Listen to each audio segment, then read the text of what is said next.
que eu prometi a vocês que a gente estaria falando sobre a teoria do grupo funcional e a sua crítica.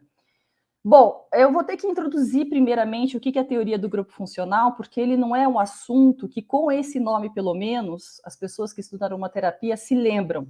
Apesar de que o conceito que tá por trás da teoria do grupo funcional seja um conceito bastante conhecido, porque todo mundo aprendeu aromaterapia através dele, com esse nome as pessoas não conhecem.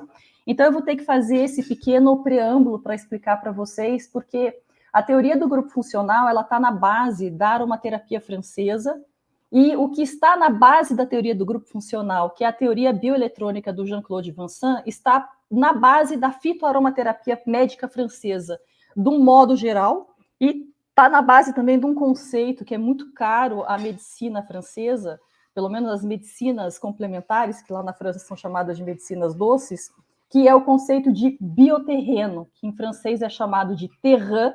Terrain é propriamente solo, né, em francês, mas quando eu comecei a traduzir os livros em francês, eu optei por traduzir a palavra terrain por bioterreno,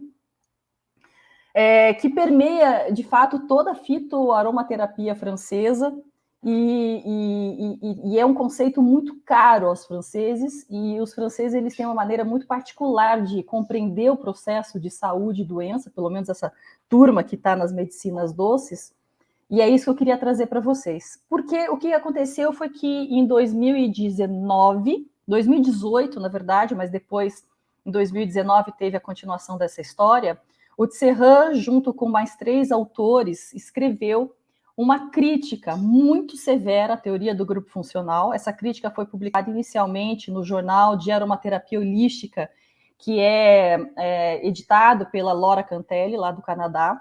E depois essa mesma crítica foi publicada de forma online no site dele em 2019. E aí, por ocasião da publicação online dessa crítica, ele entrou em contato comigo e pediu para que eu traduzisse o resumo dessa crítica em português. Então, de fato, hoje, quando você entra lá no site do Instituto Tserran, você tem lá o resumo publicado em algumas línguas, inclusive em português. E aí, depois que eu traduzi esse resumo, eu falei para ele, puxa, eu acho que eu vou traduzir o artigo inteiro para a gente poder publicar no site da Abraroma, porque eu acho que é um assunto que merece isso. E aí comecei a traduzir o artigo durante a pandemia, e era para eu ter terminado já a tradução desse artigo, mas esse artigo ele tem uma tabela, que tem mais ou menos uma tabela que leva 20 páginas para ficar pronta, são 20 páginas de tabela, né? Que é o resumo de cada um dos artigos científicos que esse grupo leu. E aí lá eu comecei a me embananar realmente na terminologia científica toda, porque ela não é muito fácil. E aí, enfim, acabei me enrolando com a publicação desse artigo. E aí, quando chegou finalmente nesse ano que o Ian me pediu um tema de palestra, eu falei, bom, nada como um bom prazo para a gente poder tirar os nossos projetos do papel. Então, eu vou colocar para mim como prazo a minha palestra aqui no Conaroma, porque daí esse artigo vai ter que estar, de qualquer maneira, traduzido, né? Eu não posso dar uma palestra sem ter terminado de traduzir o artigo. Bom, dito e feito, eu terminei, então, de traduzir esse artigo. Nesse momento, ele está na mão de uma revisora, que está fazendo tanta revisão do português, quanto colocando também o artigo na formatação da BNT, e depois a gente deve entregar esse artigo para um diagramador. Tudo isso está sendo pago com dinheiro da Abraroma. Eu digo esses profissionais, porque eu fiz a tradução desse artigo de 50 páginas de maneira gratuita, eu não ganhei nada para isso, mas esses profissionais estão sendo pagos. Então é assim que a Abraroma acaba financiando pesquisa, né? E aí, esse artigo em breve, então, depois de diagramado, vai estar à disposição para todo mundo em português lá no site da Abraroma. Mas quem quiser depois pode ler esse artigo em inglês, porque já está publicado há bastante tempo lá no site do Tserran. Então, esse é o background dessa história toda, né? Bom, o que é a teoria do grupo funcional e como é que ela surgiu? E como é que talvez você tenha aprendido aqui no Brasil sobre a teoria do grupo funcional? O primeiro contato que eu tive com a teoria do grupo funcional, evidentemente, foi com o Fábio, porque a minha introdução na aromaterapia foi a partir do Fábio, ele que é o meu primeiro, não foi meu primeiro professor, né? Porque a minha primeira professora foi a Alessandra Cali, que dava o curso de introdução que ele tinha formulado na época da Aromalândia. Mas, enfim, tudo que eu aprendi com ele. Então, de fato, com ele que eu comecei a entender essa divisão que a aromaterapia francesa faz entre os grupos funcionais que estão presentes nas moléculas que formam os óleos essenciais e que atribui a cada uma dessas moléculas uma determinada função química. Uma função química não, uma função terapêutica, né? Então foi meu primeiro contato. Mas eu penso de que, como o Fábio é sempre muito demais da conta, assim, na frente da gente, né? Quando eu aprendi a teoria do grupo funcional com ele, da primeira vez, eu acho que ele mesmo já fazia, já passava esse ensinamento para nós, já com uma visão crítica em cima. De maneira que, quando eu fui tomar conhecimento da crítica do Tisserand, eu me surpreendi com a crítica que o Tisserand estava fazendo, porque tendo me formado na teoria do grupo funcional, quando eu comecei a estudar aromaterapia, eu falei, mas não foi exatamente isso que eu aprendi, né? Não foi desse jeito que eu aprendi que os álcoois são estimulantes. Não foi assim que eu aprendi que a gente tinha que desconsiderar a vizinhança de moléculas daquele óleo essencial majoritário. Não foi assim que eu aprendi que um grupo funcional determina de maneira tão categórica a ação terapêutica de um óleo essencial. E aí, fazendo essa reflexão, realmente eu percebi que a maneira como eu aprendi é uma maneira que já foi filtrada pelo olhar crítico do Fábio. Então, eu acho que, por conta disso, eu nunca vivi os males da teoria do grupo funcional da maneira como o Robert Serran disse que ela trouxe para a formação dos aromaterapeutas desde então, né? Bom, enfim, mudar o slide aqui. Então, o resumo da teoria do grupo funcional é muito simples da gente entender, tá? Essa teoria apareceu nesse livro, L'Aromathérapie Exactement, que foi um livro publicado em 1990 pelo Roger Jollois. O Roger Jollois foi um editor francês bastante envolvido com a bioeletrônica do Vincent. Então, ele tinha alguns livros já publicados sobre a bioeletrônica do Vincent. E aí, quando o Pierre Francombe, que é um dos autores desse livro, junto com o Daniel Penuel, conheceu a bioeletrônica do Vincent, ele acabou fazendo alguns experimentos com óleos essenciais e relatou esses experimentos dentro do livro L'Aromathérapie Exactement. Esse livro não tem tradução em português, acho que não tem tradução nem em inglês, né? Mas é um livro que você consegue hoje comprar na internet. Eu tenho, inclusive, um xerox dele que me foi passado pelo Fabian no início dos anos 2000. E aí eu até coloquei no meu vídeo do TikTok, dizendo assim, eu que sou mó chata com o negócio de compartilhamento do livro, tô aqui assumindo que eu não sou uma pessoa perfeita, eu tenho xerox. Ah, você tem, lindão, que inveja sua. Quanto você pagou?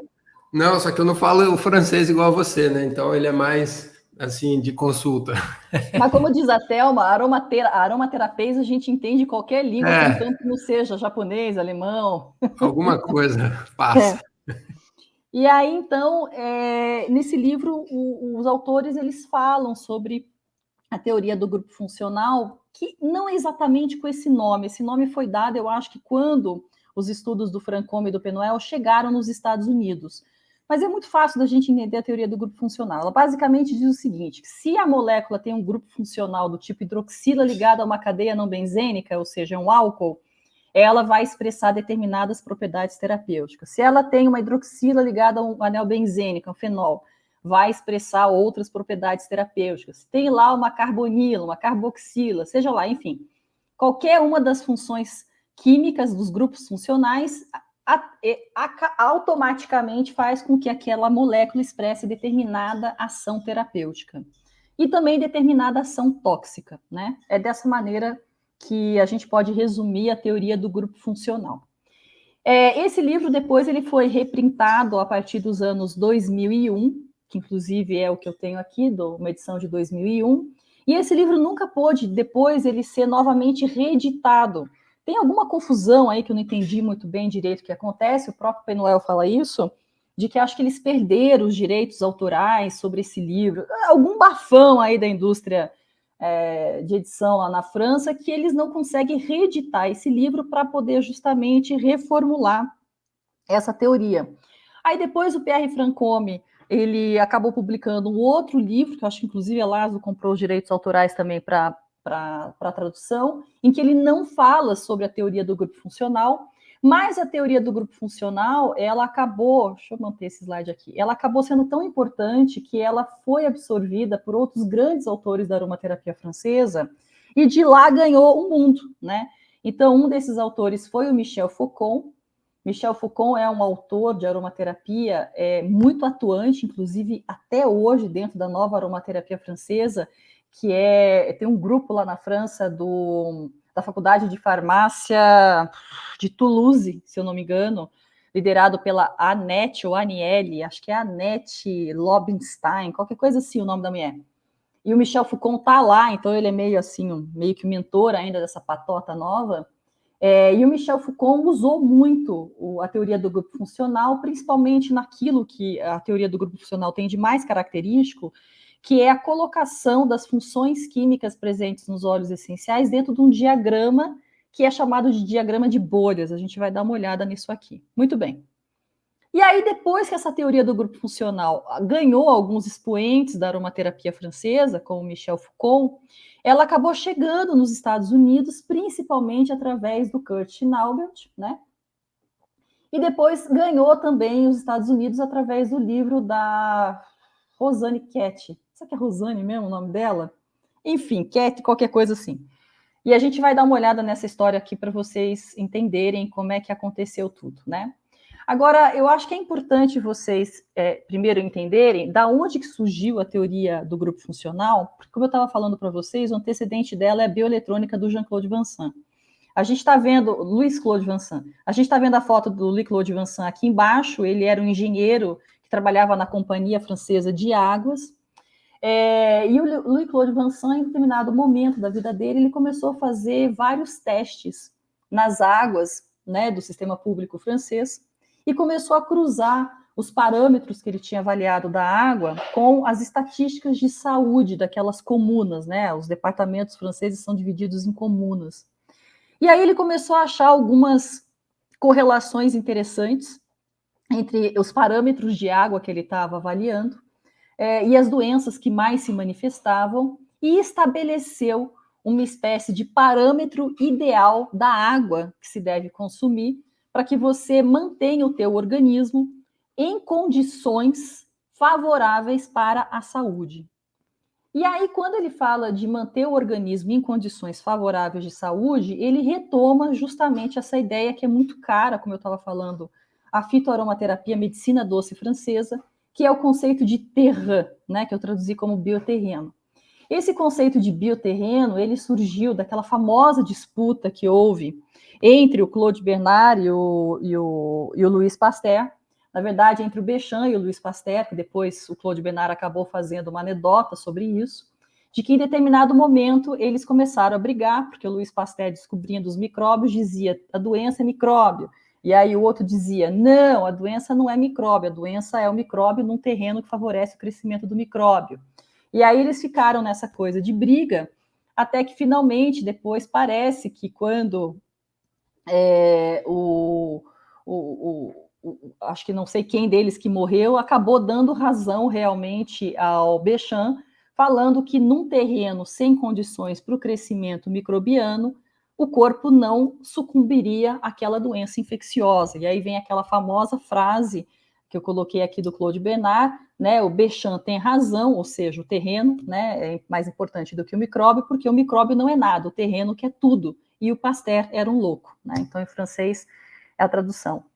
E aí, justamente, quando a gente está falando sobre bioterreno, a gente está falando de muitas coisas, entre elas a imunidade. Então, hoje, nós já temos uma noção maior do que seja esse bioterreno. Só que quando essa formulação do bioterreno foi feita pelo Louis Claude Vincent, ele estava falando de parâmetros físico-químicos da água. E aí, depois, através dos estudos dele, ele descobriu que esses parâmetros físico-químicos da água também poderiam ser aplicados aos fluidos corporais, principalmente, né, a saliva e a urina, mas inclusive até ao sangue, né? Teu pai é um que gosta do conceito de terreno, né, Ian? Ele gosta, ele sempre conta essa história aí do leito de morte, que o Pasteur admitiu, né, que o outro estava certo, o O Béchamp. outro estava certo. E teu pai é um que fala muito sobre o sangue poder carregar os eletrólitos. Acho que é uma das primeiras vezes que eu vi teu pai falando, ele já estava falando sobre essas coisas. Sim. Então não é um conceito propriamente novo, né? Mas é um conceito muito presente ainda hoje no dia a dia da medicina doce francesa.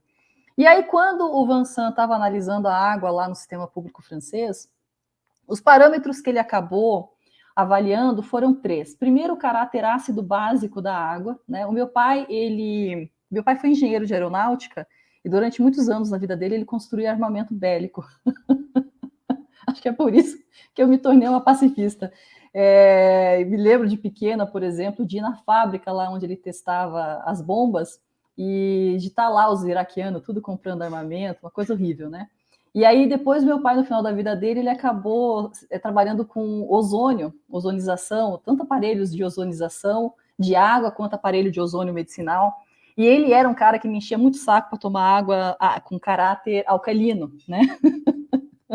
Só que isso eu tô falando, eu nem mexia com a aromaterapia, e ele já enchia muito meu saco. Você tem que tomar água com pH alcalino, aí em Curitiba tem a melhor água do Brasil, que é da Urufina, não sei o quê.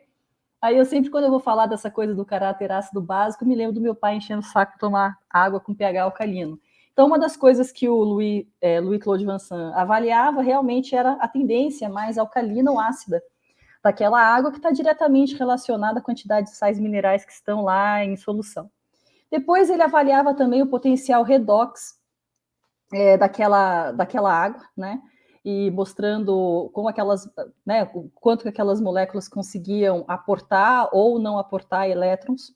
E depois avaliava também a resistividade medida em Rho daquela água, que é o quanto aquela água era capaz de permitir a condução da corrente elétrica ou não, que é uma coisa que está diretamente relacionada ao potencial redox e também ao caráter ácido básico daquela água. E aí, como eu falei, ele cruzou esses parâmetros todos com as estatísticas de doença daquela região que era abastecida por determinada bacia hidrográfica lá do sistema de saneamento francês, e começou a ver algumas correlações entre o tipo de água que o povo consumia e o tipo de doença que o povo tinha. E aí ele criou alguns diagramas. Esses diagramas eles podem ser vistos dentro dos sites da internet, tem aqui essas referências todas, né? Então, por exemplo, ele mostrou águas tratadas e esterilizadas com cloro ou ozônio, águas de superfície, águas perfeitas, se o padrão de resistividade era 60 Ohmstrom, acho que fala, águas poluídas e doenças microbianas, as águas termais. E eu não sei se vocês sabem que a francesada tem um negócio com água até hoje, né? Bom, tanto que quando a gente fala das melhores águas do planeta, a gente sempre vai estar falando das águas lá da França, né? E lá a talassoterapia é uma prática muito importante de saúde complementar. Talassoterapia, você está lá na água fazendo banho, aquela coisa toda. As estações balneárias também. Então, tem um negócio com água importante lá na França, possivelmente por conta disso aí. Ian, só um instantinho, deixa eu abrir meu slide aqui, porque está pegando o negócio bem ali, né? Não estou conseguindo ler o slide aqui no... Só um instantinho. E aí, então, o tipo de água favorável para a saúde que o Vincent falou é aquela que conteria o pH entre 6 e 7, né? Então, pH tendendo aí ao neutro. Um potencial redox entre 25 e 28 e uma resistividade superior a 6.000 ohms, sobretudo, né? Ou seja, menos de 120 miligramas por litro de resíduos secos a partir da evaporação da água. E aí, depois, o que ele fez, então, foi pegar esse tipo de diagrama e criar um diagrama que faz essa correlação das características da água com as doenças. E ele criou um diagrama onde você tem o eixo Y como potencial redox e o eixo X como o caráter ácido básico dessa água. E aí mostrou o tipo de doença que a água poderia suscetibilizar aquele organismo a desenvolver. Então, como a gente pode ver, a gente tem aqui uma água com caráter mais acidificado, mais alcalino, né? A gente vai vendo o surgimento de algumas patologias, principalmente bactérias, mas também vírus. A gente vê que dentro de uma tendência mais neutra para ácida, a gente tem alguns, como é que se chama? Champignon? Fungos, né? Enfim. E aí isso acabou realmente fazendo a cabeça lá do povo na França, e todo mundo começou a se preocupar em relação à qualidade da água e que tipo de doença que isso poderia suscetibilizar.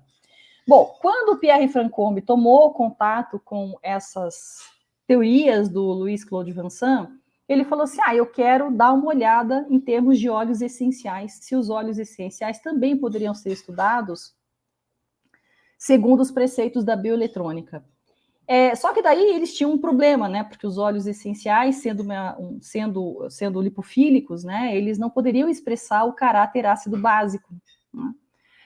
Só que daí eles entenderam que se você pega esses óleos essenciais, dispersa esses óleos em algum tipo de solução aquosa, ou se você pega esses óleos essenciais e fazem desse óleo essencial uma dispersão em forma de aerosol, esses óleos essenciais, eles podem levar ao surgimento de características eletrônicas, né?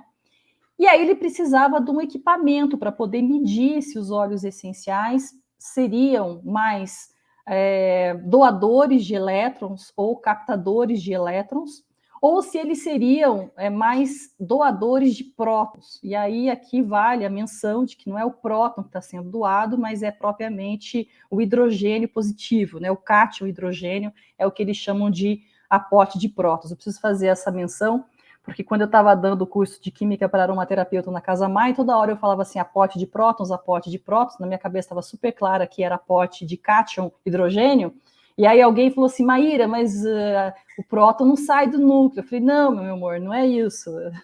Né? Então deixa eu fazer aqui essa ressalva. E aí eles pensaram que poderia utilizar um tipo de equipamento para poder fazer essa medição. Porque o que acontece? Quando a gente está olhando para a estrutura dos óleos, das moléculas que compõem os óleos essenciais, todo mundo sabe aqui que a gente tem uma estrutura carbônica, um esqueleto carbono, de átomos de carbono ligados entre si. Essa estrutura carbônica pode ser linear, pode ser acíclica, do raio que o parta, né? E depois a gente vai ter lá de pendurado nessa cadeia carbônica os hidrogênios todos, e quando a gente tem uma função oxigenada, justamente a gente vai ter o hidrogênio de pendurado de um jeito ou de outro nessa cadeia carbônica. E a partir do momento que a gente tem esse oxigênio de pendurado nessa cadeia carbônica, surge naquele polo da molécula um sítio mais negativo, né? Por conta da atração que o oxigênio faz em relação aos elétrons que ele está compartilhando, seja com carbono, seja com o hidrogênio. E mesmo no que tange, embora a eletronegatividade entre hidrogênio e carbono seja muito pequena, mesmo no que tange uma cadeia do tipo hidrocarboneto, o Pierre Francombe, através desse aparelho, mostrou que efetivamente, ainda assim, algumas cadeias, né, do tipo hidrocarboneto, contanto que fossem curtas, poderiam também funcionar como captadoras ou doadoras de elétrons, né?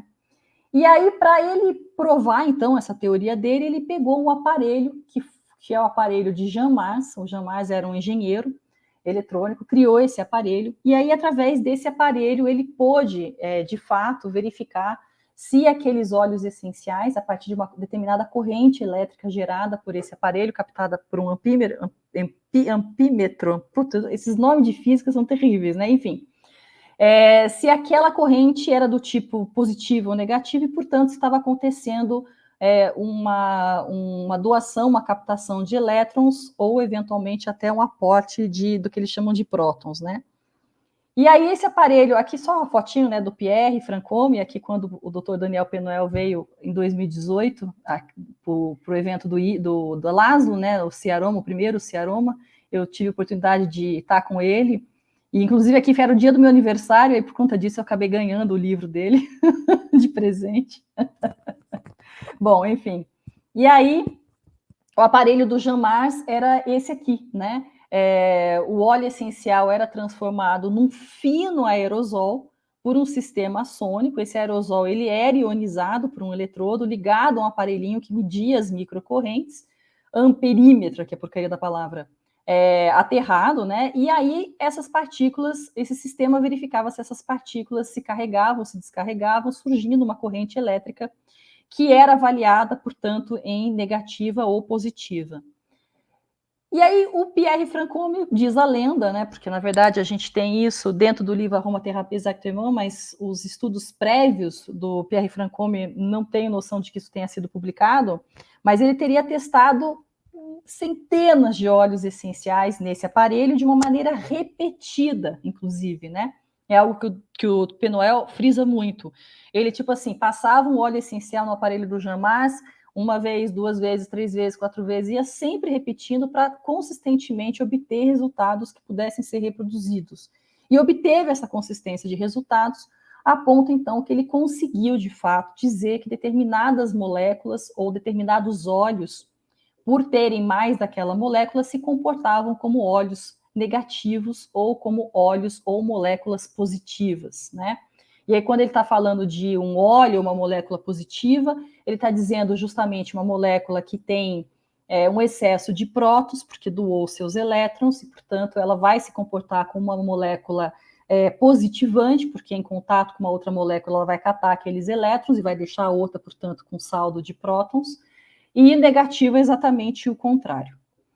E aí, de acordo com que naquela época, estou falando de 1990, né, esse pessoal já sabia do comportamento de algumas substâncias negativas e positivas no organismo humano, eles estabeleceram que as moléculas e os óleos essenciais com aquele majoritário molecular sendo negativante, ele se comportaria como um óleo, como uma substância calmante, relaxante, e se fosse positiva, como uma substância estimulante e tônica. E começaram a distribuir os óleos essenciais dessa maneira, através de um mesmo diagrama de bioeletrônica do Vansan, só que agora aplicado às funções, aos grupos funcionais presentes nos óleos essenciais. Então, eles pegaram esse diagrama, como vocês estão vendo aqui, isso aqui está no livro do Pierre Francombe, mas tem tudo quanto é livro de aromaterapia francesa, e colocaram aqui, então, 2 eixos, daquela mesma maneira como havia sido feito, né? Colocaram no eixo X aqui a polaridade das moléculas, então, quando a gente tem determinados grupos funcionais naquela molécula, ela vai ser uma molécula mais polar ou menos polar. E depois colocou aqui essa questão da positividade dessas moléculas, se elas se comportam mais como doadoras ou captadoras de elétrons. E aí eles acabaram distribuindo, então, esses grupos funcionais dentro dessas bolhas, por isso que é chamado de diagrama de bolha, mostrando como que eles se comportam com relação à bioeletrônica. E eu não sei se dá para ver por conta do tamanho do slide, aqui tem várias linhas pontilhadas, e no diagrama original, cada uma dessas linhas pontilhadas é uma medida em ohms lá do amperímetro do aparelhinho de Jean-Mars. Então, eles estabeleceram coisas como, por exemplo, os terpenos do tipo tipo monoterpeno, né, do tipo hidrocarboneto, são moléculas bastante apolares, que se comportam como captadoras de elétrons, portanto, são moléculas positivas, né, são cátions.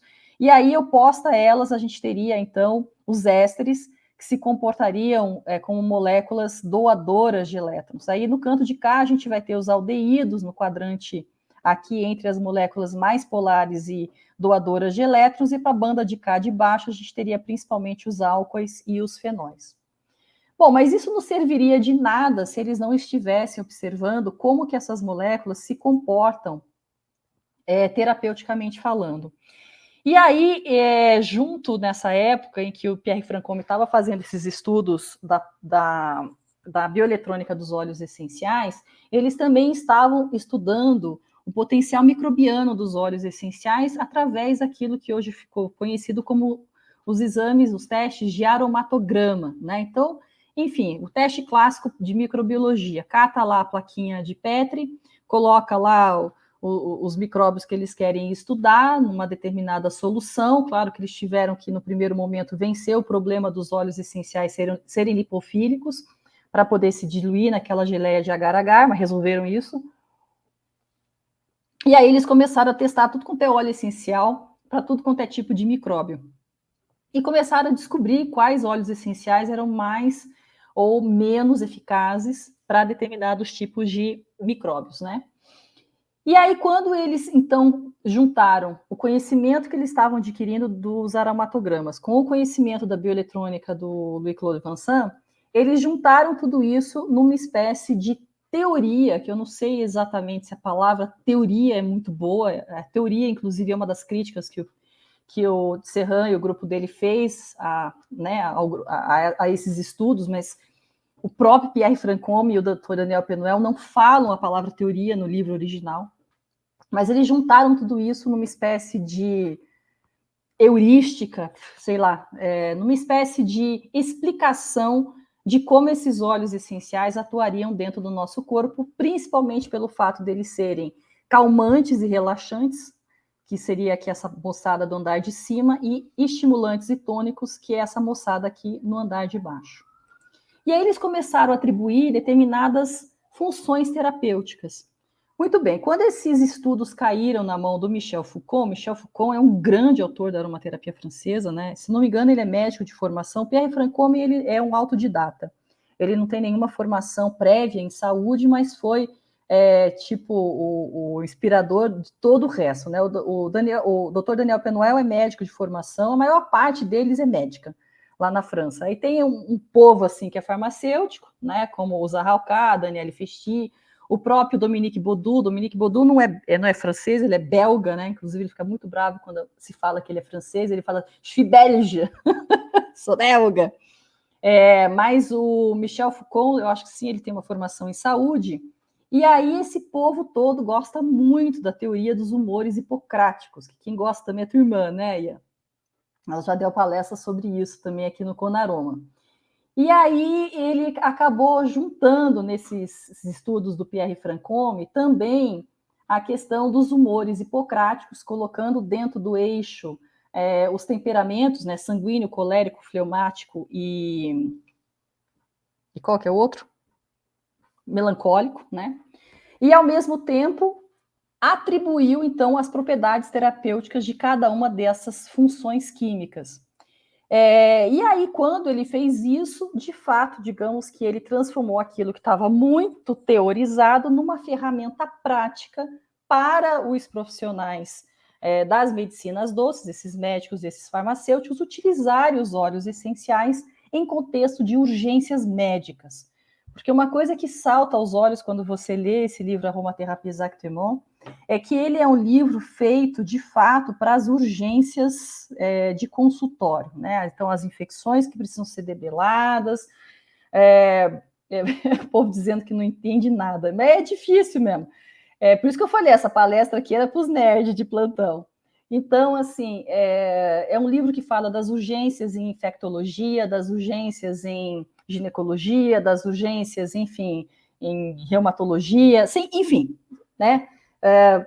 Eles vão tratar das coisas complicadas nesse livro aqui, o Aromathérapie Exactement. Tanto que quando a Laszlo começou a trazer os livros da francesada aqui para o Brasil, me lembro que a gente recebia direto, logo quando o livro da Danielle Festi foi traduzido primeiro, né, que é o Cuidando dos Filhos com Óleos Essenciais, a Laszlo recebia direto o povo questionando se a tradução estava certa ou estava errada, porque as concentrações de óleos essenciais que a Danielle Festi usava para criança eram muito grandes. Aí o povo falava, pô, mas como é que pode, né, ficar enfiando lá diluições com 50%?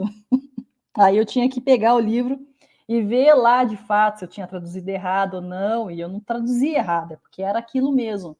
Mas uma coisa que as pessoas nunca conseguiram entender na aromaterapia francesa, e infelizmente o marketing multinível desvirtuou isso também quando chegou lá, quando a aromaterapia francesa chegou nas mãos do Gary Young lá nos Estados Unidos, também nos anos 90, foi de que a aromaterapia médica francesa nunca foi uma aromaterapia de prevenção, de cuidado preventivo.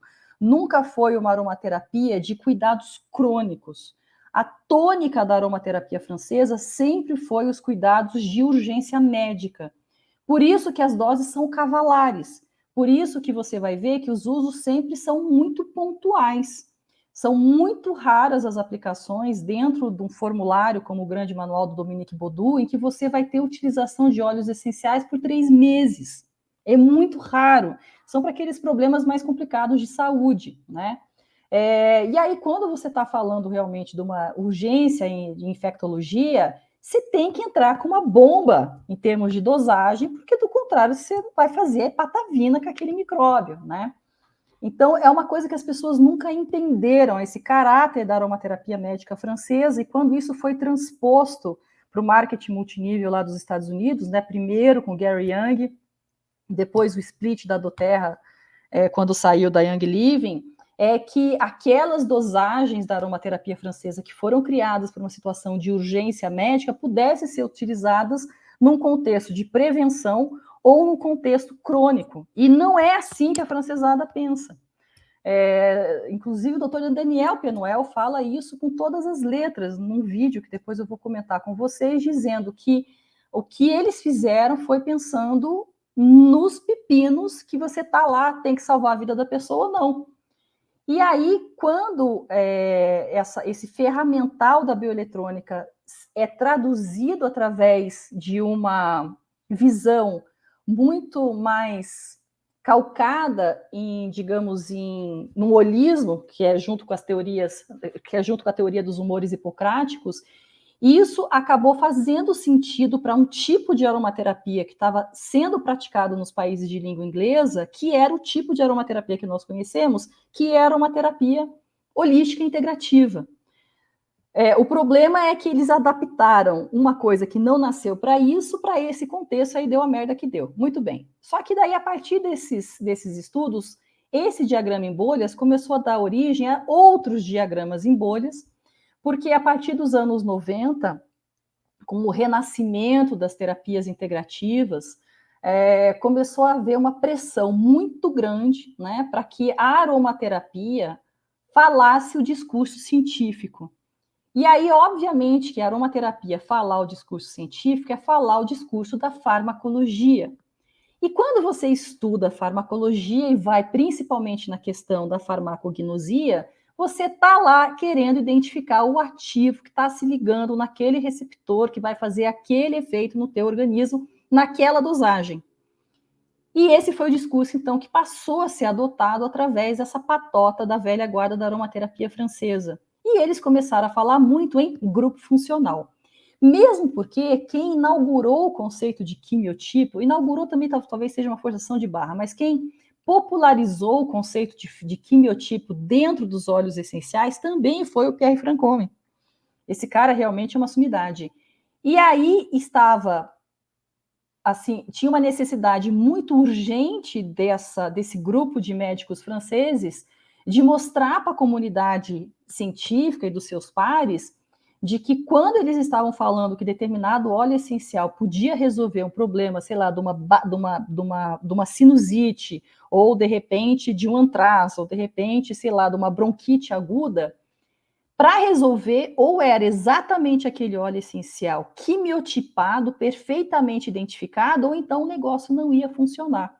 Então é óbvio que por conta de uma questão de época, eles tiveram que botar muita ênfase dentro dessa questão do grupo funcional. E por isso que isso fez tanto sucesso. De um lado, havia uma comunidade internacional sedenta por elevar uma terapia a um status de ciência, para obter validação para aquilo que elas estavam fazendo. Vamos lembrar que nos anos 70 você tem a segunda revolução dos psicofármacos.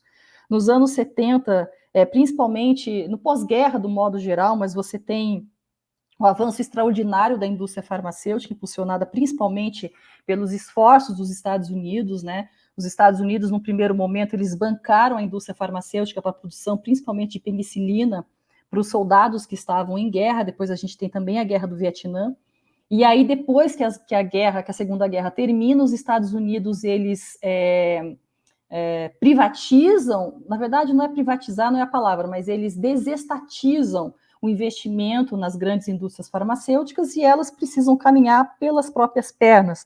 É quando vão surgir os grandes grupos farmacêuticos que estão hoje aí, inclusive, e um deles que me derrubou hoje, porque eu fui tomar minha 4ª dose ontem da vacina da Pfizer e fiquei só o pó.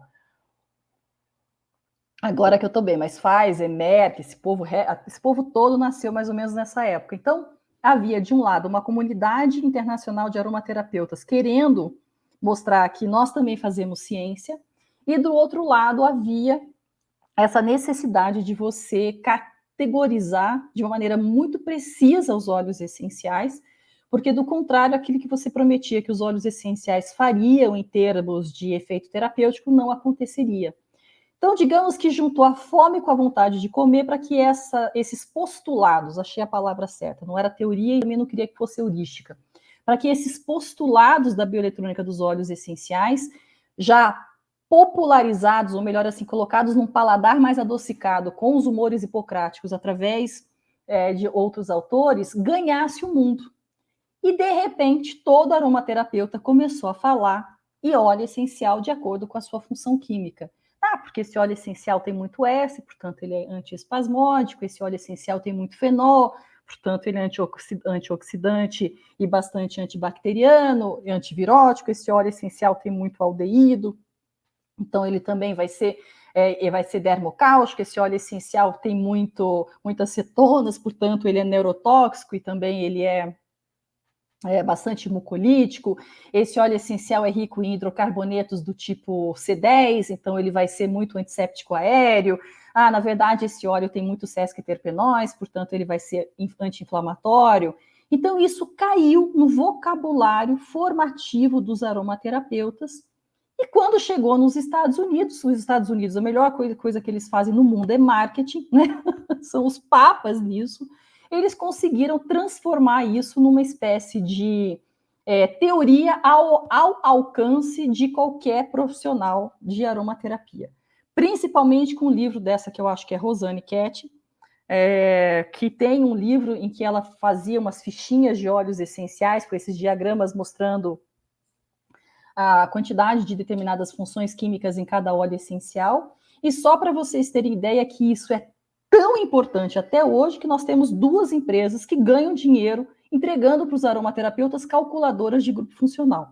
Uma é a Lab Aroma e a outra é sei lá, qualquer outra aí, né? Que você entra lá, coloca a sinergia que você está querendo. Dropsmith. A Dropsmith, exatamente. Eu não sei qual das 2 que veio primeiro.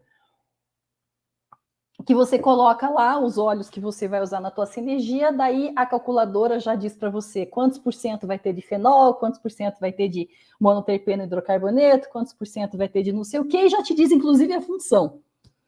Inclusive, acho que foi na palestra da Thelma que eu estava dando uma olhada, a Thelma colocou um site super legal que eu não conhecia para falar sobre o óleo de cipreste azul, e acho que um dos slides lá da Thelma, inclusive, mostrava uma espécie dessas calculadoras, não sei se era isso mesmo, mas me pareceu, que dizia assim, 10% antibacteriano, 20% anti-inflamatório, 10%, sei lá, ansiolítico, que é a aplicação direta desses postulados da bioeletrônica do Pierre Francombe e do Dr. Daniel Penuel.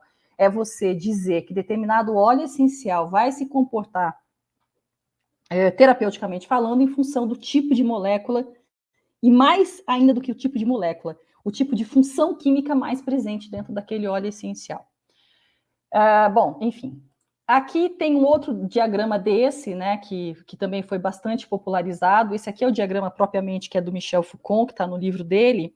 E aqui a gente pode ver, de fato, ao lado de cada uma das bolhas, todas as funções terapêuticas que lhes são atribuídas. Então, todas as funções terapêuticas dos aldeídos terpênicos e dos aldeídos benzênicos, todas as funções terapêuticas das cumarinas e das lactonas, dos sesquiterpenóis. E isso avançou tanto que não apenas a gente tinha, de repente, uma ferramenta fácil para prever a função terapêutica do óleo, como também a sua toxicidade, né?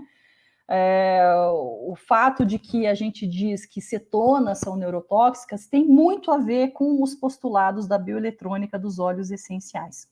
E outros diagramas, com o tempo, também acabaram sendo propostos, todos com inspiração nesses postulados. A gente pega aqui, por exemplo, o diagrama do Philippe Meibot, quem gosta muito dele é a Carla. O Philippe Meibot, ele tem um livro que se chama lá A Caracterologia dos Óleos Essenciais. É um diagrama inspirado nos estudos da bioeletrônica do Francombe e do Dr. Daniel Penuel. E por aí afora, Dominique Baudou é outro também que usou esses diagramas, inclusive é citado pelo próprio Foucault, enfim. Isso, assim, meio que virou modinha. Sabe que nem a gente comer toast, torrada com ovo e... eu estou me falando isso, hoje que eu me lembrei do e-mail que eu estava lendo. Sabe que hoje a gente vai comer em cafeteria, brunch, você sempre tem aquela torrada com ovo e avocado e abacate embaixo? Virou modinha, né? Então, isso aí também virou modinha. Todo mundo lançou a sua própria versão de toast com avocado e ovo em cima. Muito bem. E aí, quais são os principais postulados da teoria do grupo funcional, né? Os principais postulados são que as moléculas positivantes, portanto, as moléculas positivas são aquelas que, diante de elétrons, vão puxar esses elétrons para si, deixando aquela que doa elétron positiva, né? Diz que os monoterpenos saturados ou pouco insaturados, e quais são as moléculas positivantes? São os monoterpenos saturados ou pouco insaturados, os hidrocarbonetos saturados ou pouco insaturados, os álcoois e fenóis, os metiléterfenóis, né? Então, vamos lá, monoterpeno, aqui a gente está falando do tipo pineno, terpinoleno, limoneno, sabineno, enfim. Álcoois e fenóis, álcool a gente vai estar falando de borneol, de mentol, de linalol, fenol a gente vai estar falando de timol, de carvacrol, metiléterfenol a gente vai estar falando de eugenol, vai estar falando de estragol, os aldeídos com anel benzênico a gente vai estar falando de aldeído cinâmico, os óxidos, principalmente do cineol, éteres óxidos, a gente vai estar falando do anetol, lactonas, as lactonas, por exemplo, do louro, cumarinas, pode ser as furanocumarinas, os ácidos, a gente vai estar falando de alguns ácidos tem menos em óleo essencial, mas, por exemplo, os ácidos que tem no alecrim, né? Então, toda essa patota aqui são as moléculas positivantes, e aí, quando a gente está falando das moléculas negativantes, a gente vai estar falando das cetonas, né? Cetonas vocês conhecem, né? Então, verbenona, cânfora, tuiona, pinocanfona, os aldeídos terpênicos, citral, citronelal, os ésteres, né? Tipo acetato de linalila, angilato de butila, salicilato de metila, e os terpenos poliinsaturados. E aí, quando eles vão falar das características dessas moléculas, eles meio que colocam que todas as moléculas que são positivantes, elas são calmantes, positivas são calmantes e relaxantes, e as negativas são tônicas e estimulantes. E, do modo geral, essas moléculas vão se comportar com essa palavrona que está aqui, que seria assim, a característica, o caráter principal terapêutico delas, né? Então, os ésteres antiespasmódicos, os álcoois e fenóis, principalmente anti-infecciosos e imunoestimulantes, os monoterpenos hidrocarbonetos, sobretudo cortisona-like, antissépticos aéreos, aqui as cetonas, principalmente mucolíticas e lipolíticas, e por aí afora, né? Aqui a gente vai ver os metiléteres fenóis como estrogênio-like, enfim. E aqui vocês até podem ver também no slide esses símbolozinhos aqui, os 4 sinais de mais, né? Isso é uma coisa muito característica também da aromaterapia francesa, e mesmo os autores da nova guarda da aromaterapia francesa, que eu chamo de a nova aromaterapia francesa, continuam utilizando esses sinaizinhos de mais. Então, quanto mais tiver, maior é aquela ação terapêutica naquele óleo, melhor, ou mais indicada de usar aquele óleo essencial por determinada via de ação, né? E quanto menos expressa aquele caráter terapêutico. Surgiu tudo também com essa patota aqui do Pierre Francombe e do Dr. Daniel Penuel, porque justamente essa marcação de xizinho é a marcação que se faz nos antibiogramas, né? Que no caso da aromaterapia são os aromatogramas. E aí, quando esse tipo de conhecimento passou para a aromaterapia, ele trouxe coisas boas e coisas ruins. O que trouxe de bom é porque, de repente, nós começamos a falar sobre os óleos essenciais, digamos, de uma maneira um pouco mais científica. O ruim é porque houve uma espécie de reducionismo também científico, né? E principalmente por conta desse reducionismo científico, que esse grupo liderado pelo Tisserand achou por bem fazer uma crítica à teoria do grupo funcional para desmistificar essa teoria, né? Para dizer que ela, basicamente, para dizer que ela não serve para bosta nenhuma e que ela sequer serve para formar aromaterapeutas. Coitado de nós todos que fomos formados à base de grupo funcional. Oi, Ian, você também estudou assim, né, lindo? Também, todos nós, né?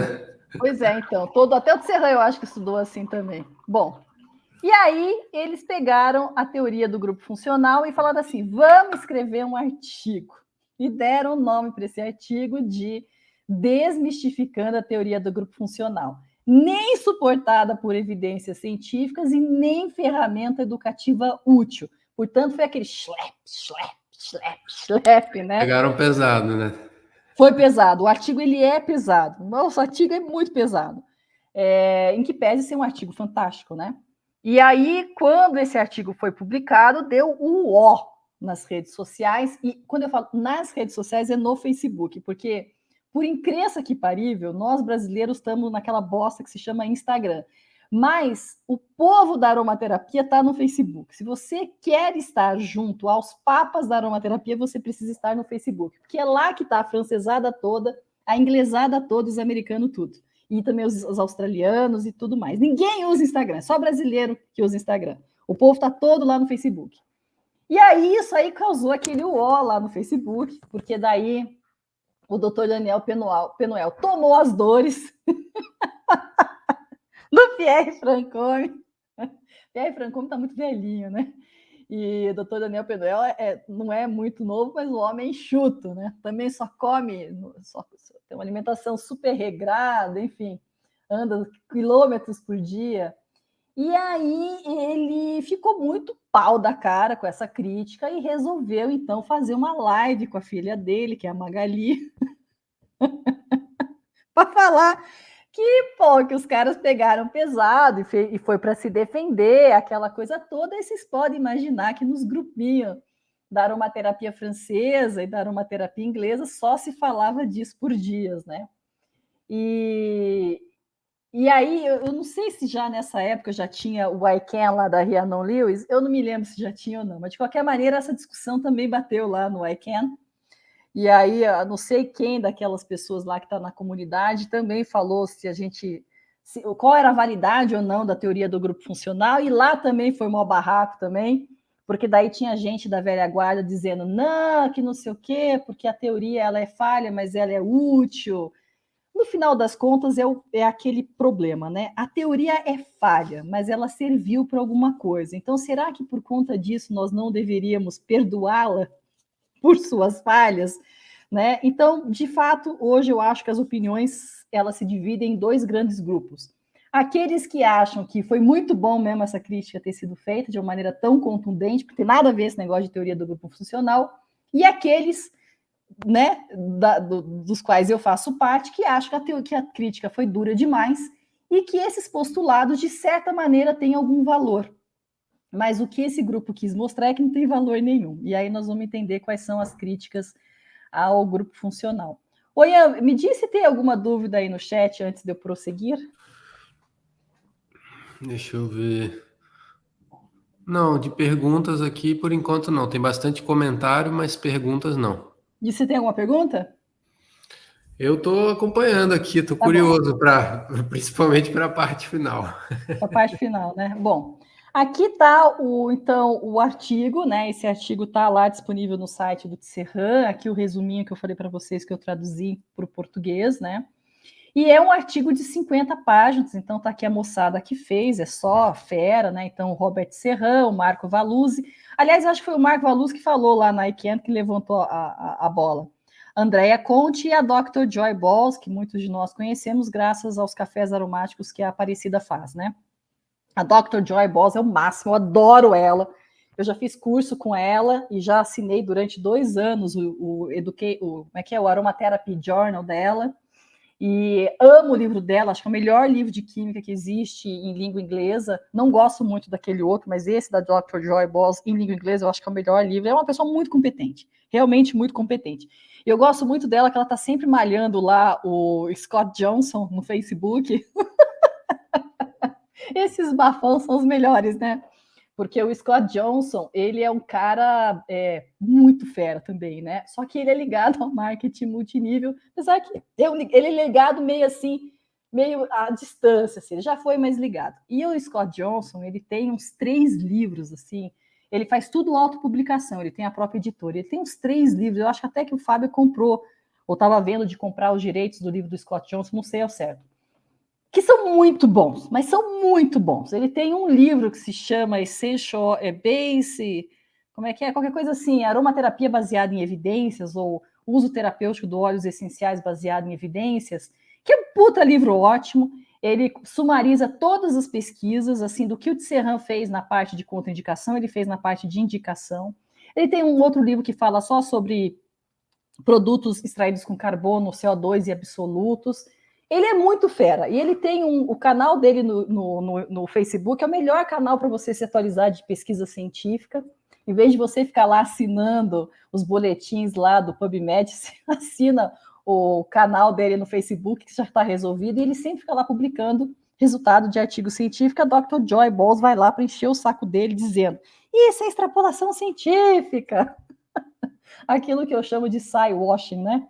Que é você colocar um verniz de pesquisa, um verniz de ciência numa coisa que está feita lá in vitro, com cobaia, enfim, aquelas coisas todas.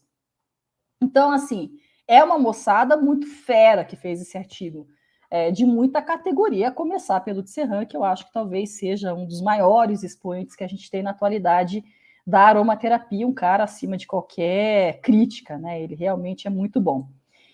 E aí, quando eles avaliaram a teoria do grupo funcional, eles disseram que são estes os postulados, que os óleos essenciais, eu estou falando agora a visão desse grupo liderado pelo Tisserand sobre a teoria do grupo funcional. Já não estou dizendo mais o que eu acho, tá? É a visão deles. Os óleos essenciais podem ser categorizados de acordo com a teoria bioeletrônica do Vincent. Os óleos essenciais mostram algumas características gerais de acordo com a atividade do grupo químico presente de maneira majoritária ou bem característica daquele óleo essencial.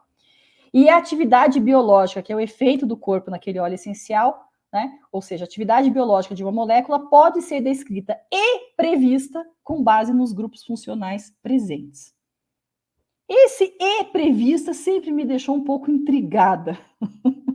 E aí, eu comprei a terceira edição do livro da Jennifer Peace Rind, que se chama Essential Oils. Essa é outra autora muito foda também. Ela é muito boa, muito boa. É tipo assim, quem eu quero ser quando eu crescer, sabe? E ela tem um livro publicado pela Lazo no Brasil, que é o livro de Sinergias, mas esse livro não é o melhor dela é esse livro que se chama Essential Oils, que está na terceira edição, e essa terceira edição foi publicada durante a pandemia. Eu comprei para ler, e é um livro espetacular, espetacular, um dos melhores livros de aromaterapia que eu já li nessa parte de farmacologia, porque a Jennifer Peace é zero os negócios de sutil, sabe? Não quer saber nada dessas coisas. O negócio dela lá é farmacologia. E aí, quando eu fui ler o livro da Jennifer Peace, já tinha saído esse bafão, né, da teoria do grupo funcional, e o Serran falou super bem da Jennifer Peace. Eu falei, bom, vamos ver o que essa mulher fala, né? E aí ela traz um monte de pranchas sobre óleos essenciais, e os óleos essenciais que não tem pesquisa ainda, né? Aqueles óleos essenciais novos que você, enfim, você tem lá a cromatografia do óleo, você até sabe que molécula que tem no óleo essencial, mas você nem sabe para que aquele óleo essencial serve, porque não tem pesquisa nenhuma, só tem evidências anedóticas. Aí eu falei, quero ver como é que ela vai se sair agora. Porque se ela foi tão elogiada assim, ela não deve usar a teoria do grupo funcional para prever a ação desses óleos essenciais novos, né? O que a Jennifer Peace faz? Ela prevê a ação dos óleos essenciais com base nas moléculas. Não chega a ser no grupo funcional, mas nas moléculas ela faz. Só que, assim, quando a gente está adotando um discurso, entre aspas, científico, eu aprendi muito isso, que o meu marido fez mestrado, e ele sempre me comentava as coisas que o orientador dele corrigia na dissertação dele. Nunca você pode usar advérbios que são definitivos, né? Nunca você pode usar adjetivos que são definitivos. Então, assim, pelo fato de que a Jennifer Peace sempre usou pode ser, talvez será, de repente expressa, aponta para tal princípio ativo, faz isso, pode ser que faça aquilo, tem chance dele expressar essa atividade biológica, ela não foi criticada. Agora, se ela tivesse dito peremptoriamente de que tal óleo essencial serve para isso, porque tem essa molécula, ela teria sido escrachada. Só que se você arranca esses moduladores de discurso dela, ela fez exatamente o que o Pierre Francomme e o Dr. Daniel Penoel fizeram e foram criticados por isso. É porque no caso dele, como eles são franceses, eles falam o que tem que falar mesmo, e dane-se quem quiser, porque você sabe que francês é assim, francês é muito direto, você tem que fala na lata, e não guarda nenhuma ofensa, porque os franceses discutem ideias, eles não discutem pessoas, né? E a Jennifer Peace, ela se não me engano, eu não sei se ela é brasileira, ou se ela é americana, ou se ela é inglesa, ela foi nesse discurso padrão, que é modular qualquer afirmação que você faz para que pareça científico. Mas ela fez exatamente a mesma coisa. Então, eu achei muito estranho quando a crítica aos postulados da TGF foi dizer que eles quiseram prever a ação de determinados óleos essenciais com base nos seus grupos funcionais. E aí, nesse momento, eu fiquei pensando, será que é porque eu já aprendi a TGF pelo Fábio e o Fábio já fazia essa crítica? Ou será que é porque eu sou muito retardada e não prestei atenção na maneira como isso foi escrito pelo Pierre Franchomme e pelo Daniel Penuel? Mas deixei isso em stand-by, porque também para mim tanto fazia, se estão criticando, não estão criticando, eu sei o que eu sei, e o que eu sei, enfim, estou sempre revendo. Eu falei assim, deixa o povo brigar, que eu não vou muito me importar com isso, não. Mas daí, como eu tive que fazer essa palestra, eu falei, bom, deixa eu catar o livro lá do Franchomme e do Penuel para dar uma olhada se de fato eles estão dizendo que as atividades biológicas dos óleos essenciais podem ser previstas de acordo com as moléculas. E eu falei, gente, não acho que eles fizeram isso dessa maneira assim. Mas essa é uma das críticas que foi feita por esse grupo liderado pelo Tisserand, né? E aí, para que eles pudessem mostrar os erros da teoria do grupo funcional, esse grupo escolheu estudar especificamente o grupo dos monoterpenóis, que são os álcoois monoterpenos. Linalol, mentol, borneol, geraniol, citronelol, essa turma assim, né? Terpinem 4-ol, terpineol, esse povo assim. E aí, lá na teoria do grupo funcional, o Franchomme e o Daniel disseram os álcoois monoterpenos são moléculas eletropositivas, né? Portanto, elas captam elétrons, são moléculas positivantes, e, portanto, elas são do tipo estimulantes. E aí, esse grupo liderado pelo Tisserand falou, eles se basearam no borneol, que nós sabemos que é um álcool estimulante. Mas será que todos os álcoois são estimulantes? Então foi essa pergunta que eles fizeram, porque se o Penuel e o Franchomme estão dizendo que os álcoois são estimulantes, por conta de terem, né, esse caráter eletropositivo, então todos os óleos que são ricos em óleos em grupos álcoois, em grupamento álcool, também tem que ser estimulante. E aí eles escreveram o artigo. E uma das primeiras coisas que eles fizeram nesse artigo, antes do levantamento das pesquisas científicas, foi verificar o que os autores que aplicaram a teoria do grupo funcional falaram sobre os álcoois. E aí eles pegaram alguns livros que fizeram a festa dos aromaterapeutas desde então, como, por exemplo, o livro do próprio Penuel e Franchomme, o Aromaterapia Exatamente, esse de 1990, o livro Aromaterapia Médica, do Schnaubelt, que está inclusive traduzido em português, que é de 98. O livro Essential Biochemistry, da Dr. Joy Balls, que é de 2003. O livro do Andrew Pengler, que é Constituents of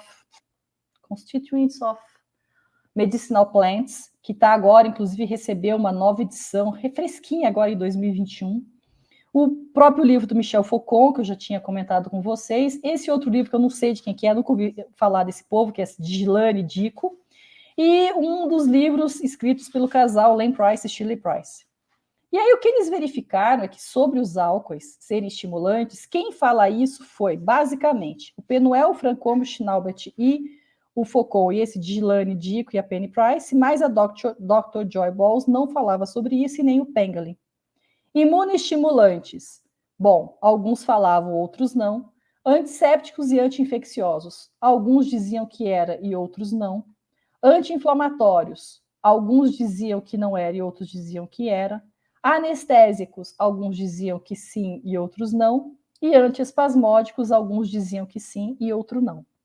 Então, com base nesse pequeno levantamento bibliográfico, o que esses autores disseram? Bom, se nem o povo que curte a teoria do grupo funcional consegue chegar num acordo sobre a atividade biológica dos óleos essenciais, ou melhor, das moléculas do tipo álcool monoterpênico, né?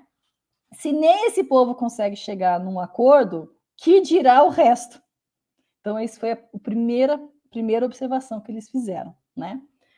E aí, então, eles começaram a fazer um extenso levantamento bibliográfico dessas pesquisas, desses artigos científicos. Claro que entre essas pesquisas, grande parte é tudo estudo pré-clínico, né? Nós sabemos que dentro da aromaterapia há muito poucos estudos com humanos, é tudo plaquinha de Petri, tudo cultura de célula, né? E tudo com cobaia, lá os roedores. Mas, de qualquer maneira, eles falaram o seguinte: bom, vamos avaliar se as ações terapêuticas que o Francombe e o Penuel atribuem aos álcoois monoterpênicos, de fato, têm essa regularidade que eles dizem ter. O que eles querem dizer com ter a regularidade? Se eu pego 5 álcoois monoterpenos diferentes, vamos lá, terpinem 4-ol, borneol, mentol, geraniol, citronelol, de acordo com a teoria do grupo funcional, todos eles terão que ser imunoestimulantes, anti-infecciosos, analgésicos, estimulantes, seja lá o que for. Vamos ver se acontece isso mesmo. E, obviamente, que eles descobriram que não é assim que acontece, né? Então, eles entenderam que eles tinham que fazer uma investigação profunda sobre se a teoria do grupo funcional bancava aquilo que ela estava querendo vender. O que a teoria do grupo funcional, de acordo com eles, queria vender? De que seria possível descrever e categorizar as atividades farmacológicas dos óleos essenciais com propriedades conhecidas, predizer a atividade farmacológica de novos óleos essenciais e predizer novas atividades farmacológicas para óleos essenciais com propriedades não conhecidas simplesmente porque eles têm uma molécula majoritária com um grupamento funcional X, Y ou Z.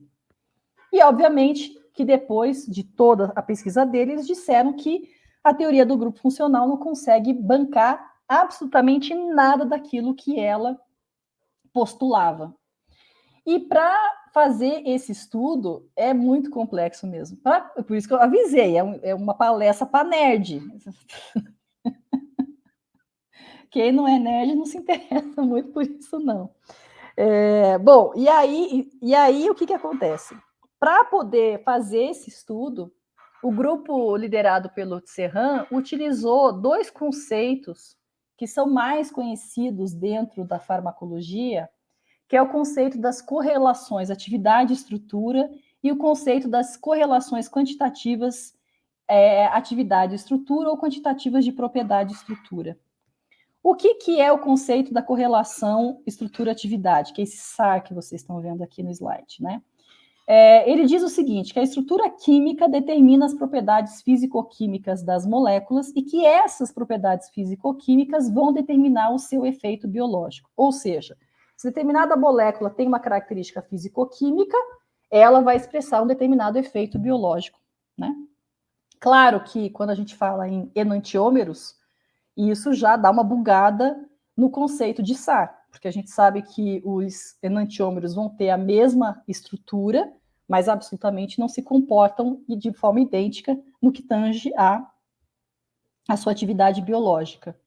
E para resolver esses problemas, então, esse método de correlação entre atividade e estrutura foi aperfeiçoado no que se chamou, então, de correlações quantitativas ou relações quantitativas entre estrutura e propriedade, em que vários descritores físico-químicos são atribuídos às moléculas, e aí se faz uma conta, né? Se coloca isso dentro de uma estrutura matemática estatística para mostrar qual é o grau de relação que essa molécula tem com outra para expressar a mesma atividade biológica.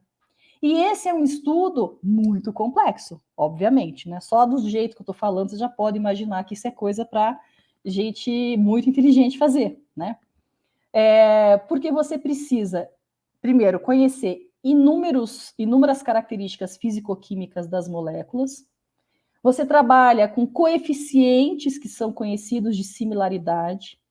Depois, você vai calcular o grau dessa similaridade e se dizia que a correlação quantitativa de atividade e estrutura seria capaz de predizer o comportamento de uma molécula, simplesmente por ela ser muito parecida com uma outra, de cujo comportamento biológico nós já fôssemos conhecedores.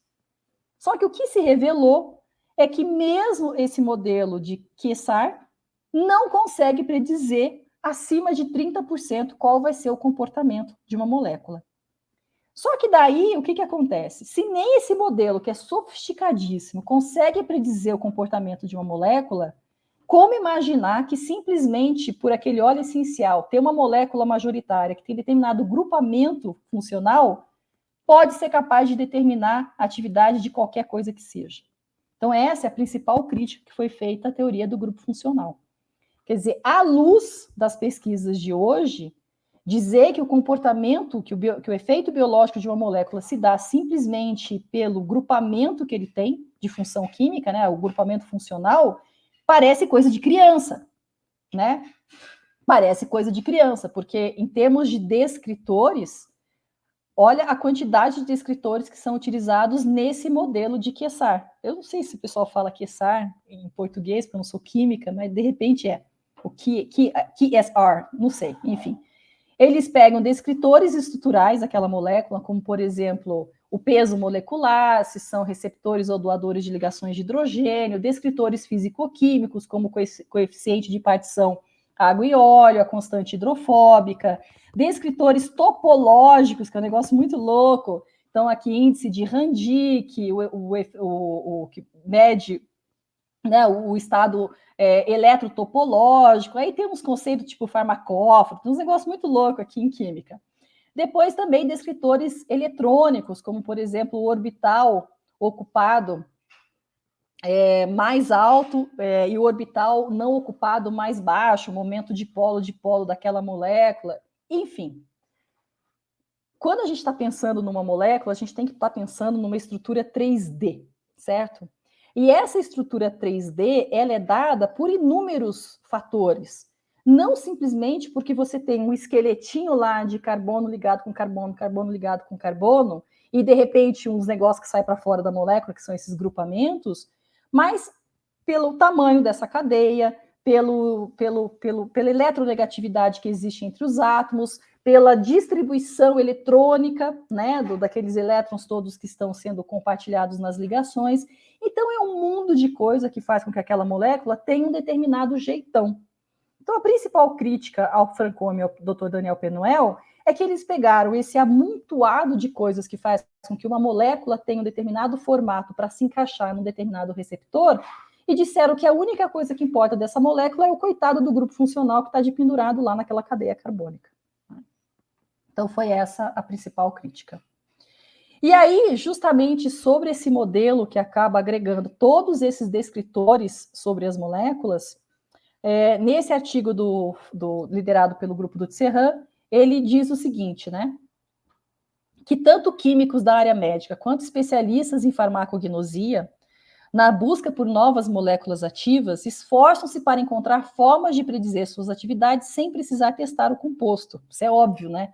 Ninguém quer ficar testando o composto. Se você puder colocar esse composto dentro do modelo matemático para prever o que ele faz, seria maravilhoso, porque daí você só vai testar aquilo que você tem grande chance, né? Que tem uma elegibilidade para funcionar de fato. Não sei se vocês se lembram que acho que foi talvez final de 2020 para começo de 2021, aquele médico que não deve ser nomeado, que foi preso lá no Egito fazendo assédio sexual, colocou no Instagram dele que uma molécula do eucalipto, que eu não vou me lembrar o nome dessa molécula, tinha sido testada contra o SARS-CoV-2, porque se acoplava lá nas proteínas spike lá do SARS-CoV-2. E aí, imagina, né? Na hora caiu lá para mim, Maíra, você conhece essa molécula? Qual é o eucalipto que eu posso usar? Eu falei, ai, meu saco, vou eu lá ter que entrar no Instagram do médico que não deve ser nomeado.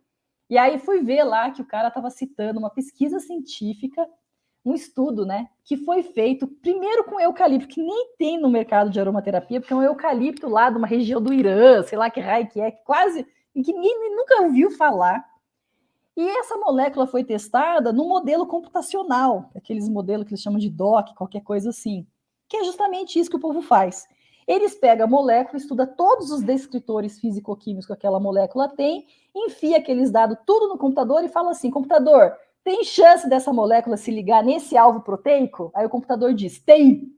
Aí eles soltam um grande artigo científico e dizem, tal molécula se prende as proteínas spikes do SARS-CoV-2.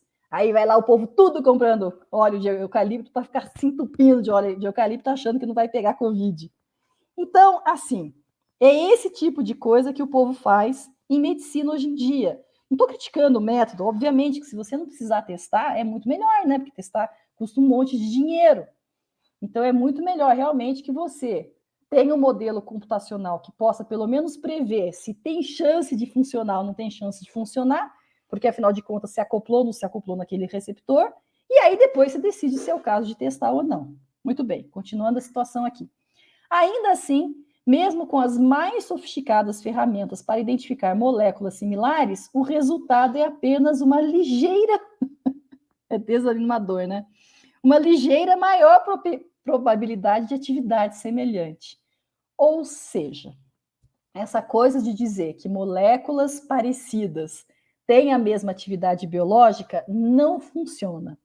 É muito mais provável que moléculas com a mesma atividade biológica possam ter estruturas parecidas do que o inverso.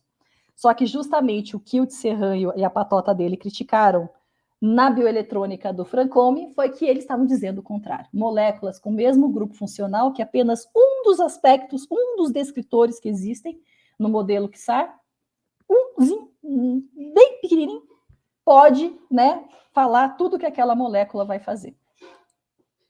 E aí, então, eles construíram várias críticas a esse modelo. Em primeiro lugar, e aí foi graças a uma postagem do blog Volatiloma, da Petra Hatjak, eu já fiz um curso com ela também, lá na Academia do Serran. Ela diz o seguinte, bom, em primeiro lugar, a teoria bioeletrônica do Vincent se refere a sistemas com água, que vocês se lembram, né? Fala lá de caráter ácido básico, e óleo essencial não tem caráter ácido básico, porque você só consegue medir isso em sistemas com água, e não em sistemas lipofílicos. E aí outra coisa que ela falou, que a aplicação da bioeletrônica de Vincent já foi desmistificada dentro da medicina. E mesmo que ela fosse válida, ela não teria o poder preditivo para as ações farmacológicas dos óleos essenciais. Aí outra crítica que foi feita é que esse experimento do Vincent, naquele aparelhinho do Jean Mars, nunca mais foi reproduzido. Nem mesmo os testes que o próprio Francombe fez. E aí isso aí me faz muito lembrar... quem está entrando agora na aromaterapia nem deve mais se lembrar dessa história, mas quando eu comecei na aromaterapia, a gente falava muito de umas medições em hertz dos óleos essenciais. E isso até aparece em muitos livros de aromaterapia, dizendo que o óleo essencial de rosa tem uma frequência em hertz de 300 e poucos megahertz, que daí nenhum bicho ruim vai viver no teu corpo se você cheirar rosa, que câncer tem uma frequência de 40 megahertz. Não sei se se lembra dessas histórias. O Ian deve se lembrar. E aí teve, inclusive, daí foi o tema da minha primeira palestra no Conaroma. E quando que foi o primeiro Conaroma? Foi 2008? 2000? Nem sei quando que foi o primeiro Conaroma. Deixa eu entrar aqui. Oi, Ian, você não tá aí, não? O Ian foi tomar água. Tipo, me largou falando.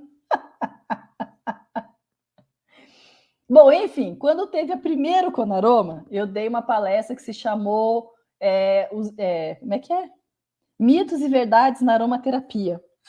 E aí eu falo sobre essas medições em hertz, que teriam sido feitas com um aparelho de medição para agronomia do Bruce Taino. E aí eu falo, gente, não tem nada a ver esse aparelho de medição, porque quem usou isso foi o Gary Young, né? E aí, na época, eu me lembro que eu até escrevi para a viúva do Bruce Taino, perguntando se ela sabia o que tinha dado essa história. E aí ela escreveu para mim dizendo que o marido dela nunca concordou com essas medições do Gary Young, que o aparelho existia para uma situação muito específica na área de agronomia, enfim. Então, essas coisas do Gary Young e das medições em hertz dos óleos essenciais me lembra demais essa história do aparelho do Jean Mars, que também uma pessoa fez e depois nunca mais ninguém reproduziu, né? Muito bem. Outra crítica à TGF. Os autores apoiam a TGF citando-se mutuamente. Então, assim, quando os autores da crítica foram pesquisar quais são as referências bibliográficas, eles não acharam. E você tem um crime que se comete, assim, que é tipo um pecado mortal, assim, que te joga fora do paraíso científico, que é você fazer uma tese original, né? Então, aparentemente, a tese do Francombe e do Penuel foi uma tese original, porque eles não deram nenhum antecedentes. E os autores que vieram depois dele, todo mundo se autorreferenciava quem já estava se referenciando. Então, isso também foi uma crítica que o grupo do Serran fez à teoria. E depois, O baixo nível de organização das moléculas, né, que são as suas propriedades físico-químicas, no caso, especificamente o grupo funcional daquela molécula, é usado para explicar o efeito biológico, que é uma coisa que tem um alto nível de organização. Ou seja, eles extrapolaram demais. Essa é a principal crítica do grupo do Tisserand à teoria do grupo funcional. Os caras forçaram a barra. Não dá para dizer que uma molécula, só por ter um álcool, vai funcionar de tal e tal maneira.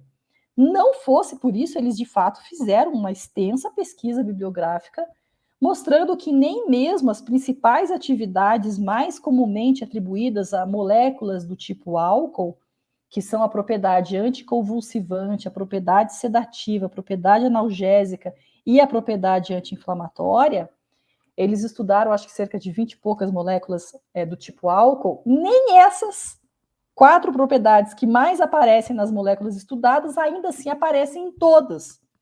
Então, realmente não dá para fazer grandes extrapolações, né? E aqui, então, são 2 citações do próprio artigo lá da patota do Tisserand. Nós propomos que aí que vocês vão ver que assim, que é tipo assim, arrasa quarteirão. Nós propomos que esta forma de ensinar é um método mais lógico, essa proposta, essa forma de ensinar, que eles estão dizendo o seguinte: você não vai ensinar coisas que são gerais. Você vai ensinar para o teu aluno de aromaterapia molécula por molécula, e o coitado vai ter que entender, vai ter que decorar realmente a ação de cada uma dessas moléculas. Porque não vai dar para você fazer grandes generalizações sobre o funcionamento das moléculas de acordo com o seu grupamento funcional. Então, vamos lá. Nós propomos que esta forma de ensinar é um método mais lógico que dizer todas as cetonas são neurotóxicas. A arturmerona é uma cetona. O óleo de turmérico tem bastante arturmerona e, portanto, deveria ser neurotóxico. Mas, na verdade, ele não é, porque representa uma exceção à regra. Este raciocínio não precisa ocorrer de simplesmente se identificarem as cetonas, que são neurotóxicas, e focalizar os seus aspectos de segurança. Os estudantes devem fazer o trabalho de aprender sobre os óleos essenciais e seus constituintes individuais e receber instruções da TGNF não torna esse processo mais fácil. Aprender a TGF como um atalho para compreender a complexidade dessas substâncias naturais não é sensato e nem lógico e não encontra justificativa. Isso está escrito no artigo. Então, eles detonaram a TGF, e aí eu, que sou uma pessoa que aprendi sobre química de óleos essenciais com TGF, eu fiquei pensando assim, meu Deus do céu, acho que eu posso pegar os meus 15 anos de estudo de aromaterapia e jogar na lata do lixo, né? Porque... será que não foi útil mesmo? Bom, e aí quais são as evidências contra a TGF, né? De acordo com as pesquisas que eles fizeram. Nem todas as cetonas são neurotóxicas, nem todos os ésteres são antiespasmódicos. As atividades, já tinha falado, né? Sedativa, anticonvulsivante, analgésica, anti-inflamatória atribuída aos álcoois monoterpênicos não são compartilhadas por muitas outras, por muitos álcoois e também estão espalhadas em outros grupos funcionais. Nem todas as 32 atividades atribuídas a 17 álcoois monoterpênicos nos artigos são atribuídas a todos eles. Categorias muito amplas, como anti-inflamatório, analgésico, sedativo, é genérico demais para servir para qualquer coisa, né? E aqui, nesse ponto, eu tendo a concordar com eles mesmo, porque às vezes os alunos escrevem assim para mim: ah, Maíra, esse óleo essencial é antisséptico. Eu falo assim, ele e a torcida do Flamengo, todo óleo é antisséptico. Ah, esse óleo essencial é antioxidante. Eu falo ele e a torcida do Flamengo. Esse óleo é anti-inflamatório, ele e a torcida do Flamengo. De fato, são categorias muito genéricas que não servem para muita coisa, não. Então, o que eles dizem é que seria muito mais interessante que não se concentrasse em propriedades genéricas dos óleos essenciais, mas nos mecanismos de ação que são mais específicos, né? E nem sempre é possível prever o comportamento de óleo essencial pelo seu comportamento majoritário, porque combinações com minoritários pode alterar aquilo que seria previsto daquele óleo essencial. E isso é verdade mesmo, né? Eu sempre comento com meus alunos que você tem que olhar a vizinhança daquele óleo essencial, daquela molécula, para você dizer se aquele óleo essencial vai ter aquele comportamento ou não. Afinal de contas, o óleo essencial é uma amálgama, é um conjunto de moléculas. Então, não dá para você deduzir o comportamento do óleo essencial simplesmente porque ele tem mais daquela molécula. Obviamente que a gente vai entender que aquela molécula pode ser que ela carregue a principal ação terapêutica daquele óleo essencial, Mas essa ação terapêutica ela sempre vai ser nuançada pela vizinhança que essa molécula tem, ou seja, os outros compostos, né? E aí chega um determinado momento no artigo que o Tisserand disse que ele chegou a conversar com o Faucon em 2017, eu até sei quando que foi, porque ele fez questão de colocar uma postagem disso no Facebook dele, quando teve o Congresso Fita Home. Inclusive, daí eu fui lá nessa postagem, fui criticar a crítica do quem sou eu, né? Mas eu fui lá, não é, porque assim, nesse evento Fita Home, que acontece lá em Grace, a francesada toda vai lá, né? Que é um congresso voltado realmente para a fitoaromaterapia, dos médicos, aquela coisa toda. E aí o Tisserand foi para lá e teria conversado, então, com o Faucon e perguntado para ele, Faucon, você banca ainda a teoria do grupo funcional? Aí o Faucon teria dito, não acredito mais nisso. E aí, quando ele foi conversar com outras pessoas que gostam da teoria do grupo funcional e apontou as críticas que eles estavam pesquisando para publicar esse artigo, as pessoas teriam dito, a teoria do grupo funcional não é perfeita, mas ele é útil. E ele achou que você não pode ficar defendendo uma coisa que não é perfeita. Ou o negócio é perfeito e serve, ou então ele não merece nenhum tipo de defesa, né? Então essa foi uma autocrítica que ele pegou dos autores que postulavam a teoria do grupo funcional para mostrar que nem os próprios autores ainda acreditavam na própria teoria do grupo funcional. E aí a pergunta que vocês podem fazer é o seguinte, tá, mas e o próprio Francome e o próprio Daniel Penuel? Eles foram consultados antes desse artigo ir ao ar? Bom, a resposta é, parece que sim, mas se foram, não quiseram se manifestar, né? Bom, e aí como é que a gente vai ficar nessa história toda, né? Seremos pró-teoria do grupo funcional ou seremos contra a teoria do grupo funcional? E como eu estou muito sacuda de polarização, eleições de novo não, eu vou tentar meio que fazer uma pacificada nas coisas todas aqui. Em primeiro lugar, assim, acusar o Francome e o Dr. Daniel Penuel de nunca ter feito nenhuma autocrítica, eu acho que foi injusto da parte desse artigo, porque existe uma autocrítica aos estudos que o Francome fez no próprio livro do Francome. E essa autocrítica é a que está aí. A atividade bioeletrônica dos óleos essenciais é inegável, como demonstraram as inúmeras medidas dos óleos essenciais efetuadas com a ajuda da bioeletrônica de Vincent. Os resultados demandam, porém, né, ser confirmados e refinados. Estudos aprofundados no tema estão em processo de organização, metodologia estrita se faz necessária para obtenção de resultados reprodutíveis. Então, é a primeira coisa que eu traria. Eu acho que foi injusto dizer que eles nunca fizeram autocrítica nenhuma, porque eles fizeram, tá aqui no livro, né? Uma outra coisa que eu penso também sobre a crítica, quando eu falo crítica, é o artigo do Tisserand. Quando eu falo da teoria, é o livro do Pierre Francome e do Daniel Penuel. Então, primeiro, essa autocrítica não foi mencionada no artigo, e ela existe, né? Uma outra coisa que o artigo criticou é que eles usaram a medição de caráter ácido básico para um sistema lipofílico, e que isso é um absurdo, a gente sabe, mas os autores no livro, eles explicam essa questão do caráter ácido básico dos óleos essenciais, eles explicam que, obviamente, eles não estão dizendo que você vai lá colocar um medidor de pH no óleo essencial e vai dar lá a escala. Eles estão dizendo que não é assim que funciona. Eles usaram uma definição de pH, que é aquela definição de doador ou não doador de elétrons, né? Depois, uma outra coisa que eu percebo, a teoria do grupo funcional, tal como foi publicada por esse livro, em 1990, não é a mesma que chegou para nós no início dos anos 2000, que não é a mesma que chegou em 2010, que já não é a mesma em 2020. Então, acreditar que nós temos aí 30 anos de educação em aromaterapia e que a gente está consumindo a teoria do grupo funcional da mesma maneira como ela foi escrita no início dos anos 90, eu acho que é muita má vontade para com os aromaterapeutas que foram formados nessa teoria do grupo funcional e, obviamente, já enxergaram as suas próprias críticas.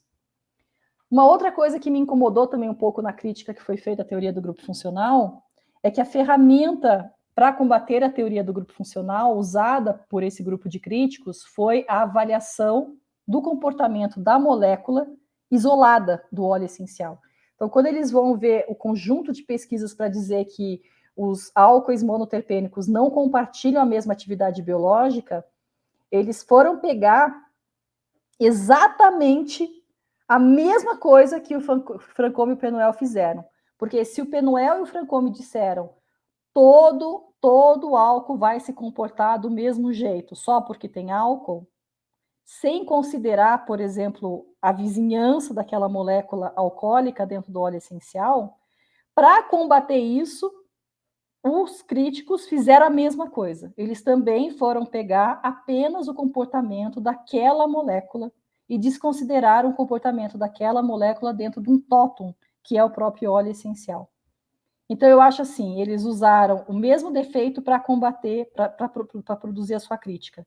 Só que com uma diferença, porque eu tenho a impressão, lendo o livro do Francome e do Penuel, de que eles quiseram muito mais achar um racional para aquela coisa que eles observavam nos óleos essenciais com os quais eles já lidavam na sua clínica de urgência. E eu tenho certeza de que no artigo que foi escrito por esse grupo, eles não estavam preocupados em tentar achar algum tipo de racional para explicar a ação dos óleos essenciais que são usados em aromaterapia. Então, no meu modo de ver, eu acho mais louvável você buscar uma explicação do que simplesmente partir do pressuposto de que não dá para ter explicação nenhuma, porque, afinal de contas, você não tenha evidências científicas o suficiente, né? Mas, enfim. Outra coisa também, no livro, o Francome e o Dr. Daniel Penuel, eles citam particularidades dos óleos essenciais que compartilham um majoritário que tem o mesmo grupo funcional. Eles citam, sim. Isso foi desconsiderado na crítica. Dentro do livro, chega um determinado momento em que eles vão falando de propriedades bem específicas de cada uma das moléculas. E quando a crítica foi escrita, eles simplesmente descartaram de que isso tenha sido feito no livro. É como se o livro dissesse uma única coisa sobre a ação terapêutica dos grupos funcionais e desconsiderasse qualquer particularidade de qualquer molécula. Isso não aconteceu. Os autores, eles vão nas moléculas específicas e vão falando molécula por molécula. Outra coisa que eu acho que esse, para mim, foi o pior problema, realmente, e aí eu fico pensando se não é uma questão de pouca familiaridade com a medicina francesa. Uma das críticas que esse artigo faz é dizer o seguinte: os autores não explicam o que é estimulante, porque eles dizem que os óleos ricos, que a molécula monoterpênica alcoólica é uma molécula estimulante pelo fato de ser positiva, aquela coisa toda. Eles não explicam o que é estimulante. E aí, como eles colocam no diagrama, aí deixa eu voltar aqui para vocês verem, estimulante como oposto de sedativo e calmante, então, talvez eles quisessem dizer que estimulante é o oposto de calmante, portanto, estão falando de sistema nervoso central. Eles não fizeram isso, Francome e Daniel Penuel. Qualquer pessoa que tem familiaridade com a aromaterapia francesa sabe que toda vez que o francês diz que tal óleo essencial é estimulante, ele está falando de uma função estimulante dos emunctórios. Não sei se vocês conhecem Não sei se vocês conhecem essa palavra, os emunctórios, que são os órgãos de excreção, né? São os órgãos de filtração do nosso corpo, de filtração dos metabólitos, né? Entra a pele, entra um monte de órgão aí. Quando eles estão falando de estimulante, eles estão falando que você vai tonificar, estimular uma função do organismo. Eles não falam de estimulação do sistema nervoso central, né? E aí, assim, você fica pensando, o conhecimento sobre o óleo essencial de lavanda existe há quase uma centena de anos, assim, dentro da aromaterapia formal na França. Será que, de fato, Penuel e Francome iam dizer que lavanda, por ter muito linalol, é um óleo essencial estimulante para o sistema nervoso central? Enfim, não sei. Eu achei muito estranho isso aqui. Quando eles estão falando de estimulantes, existe uma coisa que, inclusive, está no livro do próprio Foucault. Se você estimula o sistema nervoso parasimpático, você tem um efeito. Se você estimula o sistema nervoso simpático, você tem outro. Tudo isso você está estimulando, mas o efeito que dá é diferente. Então, eu fiquei esquisita com essa crítica aqui. Os autores não equivaleram, na minha opinião, estimulante a estimulante do sistema nervoso central, né? Bom, sobre as cetonas, existe uma importante observação feita no livro, de que as cetonas, elas têm um comportamento excitatório para o sistema nervoso que é dose dependente. Isso foi desconsiderado também na crítica. Os autores não afirmaram de uma maneira categórica que todas as cetonas são neurotóxicas. Elas falam uma coisa, eles falaram que as cetonas, conforme for uma quantidade usada, conforme for uma outra, vai ter um efeito mais estimulante ou vai ter um efeito até que é estupefaciente, que deixa a pessoa lá que nem catatônica, tá? Uma outra crítica que eu faço também, a crítica, né? Obter uma heurística, ou seja, um mecanismo de compreensão para propriedades genéricas dos óleos essenciais, ou seja, eles são anti-inflamatórios, eles são imunoestimulantes, sem elucidar o mecanismo de ação, realmente não tem utilidade nenhuma. Eu, como educadora, eu acho que tem. Eu acho assim que quando você está no nível de compreensão da farmacologia dos óleos essenciais, deixa de ter. Mas as pessoas primeiro precisam entender o básico, para depois ir para a coisa pequena, né? Se a pessoa não tem ideia do que é uma ação anti-inflamatória, pelo menos ela tem que entender o conceito de anti-inflamatório, ela tem que entender o conceito de antioxidante. Dizer que não tem validade nenhuma isso, eu não sei, eu acho muito estranho. Claro que tem validade, as pessoas precisam começar a aprender sobre farmacologia de um ponto de vista, de algum lugar. Não dá para você já chegar e ficar que a pessoa vai saber que tal molécula e, sei lá, inibe o fator de necrose tumoral, que vai se acoplar lá com receptores do tipo, pelo amor de Deus, isso é muito específico.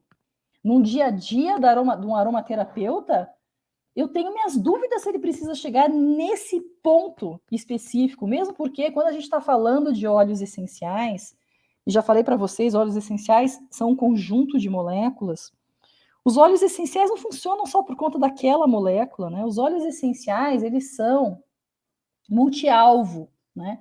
Hoje em dia se fala muito sobre a polifarmacologia, que são aquelas moléculas que elas não se ligam apenas a um receptor, elas são multi-alvo, elas se ligam a vários receptores. Como, por exemplo, resveratrol, aquele da uva. E aí se tem até uma discussão, tá? Será que isso aqui é um polifármaco, que se liga a múltiplos alvos, e aí quando ele se liga, ele faz um efeito de inibição ou indução para todo mundo, ou um outro vocabulário que tem nesse estudo de polifarmacologia, eles são promíscuos, ou seja, sai atirando para qualquer lado e a gente não sabe se está ativando, se não está ativando, se está inibindo, se não está inibindo. Então, tem todo um campo de ciências farmacológicas hoje em dia estudando essas moléculas, que são os polifármacos, né? Que não é polimedicação, tá? São coisas diferentes. Polimedicação é você enfiar um monte de remédio na pessoa.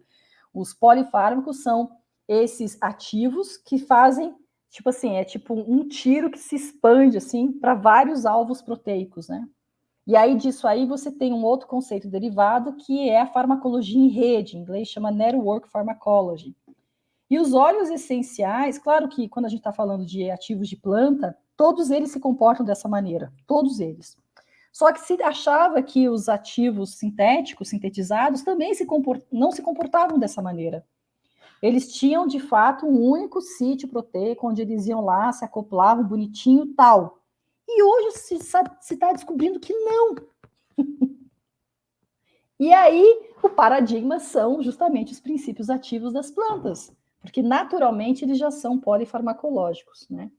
Então, assim, para você chegar nessa especificidade, você precisa, né, dentro da aromaterapia clínica, que a gente faz no dia a dia, né, que é uma PIC, uma prática integrativa e complementar, não sei, eu tenho as minhas dúvidas, eu acho que a crítica foi severa demais.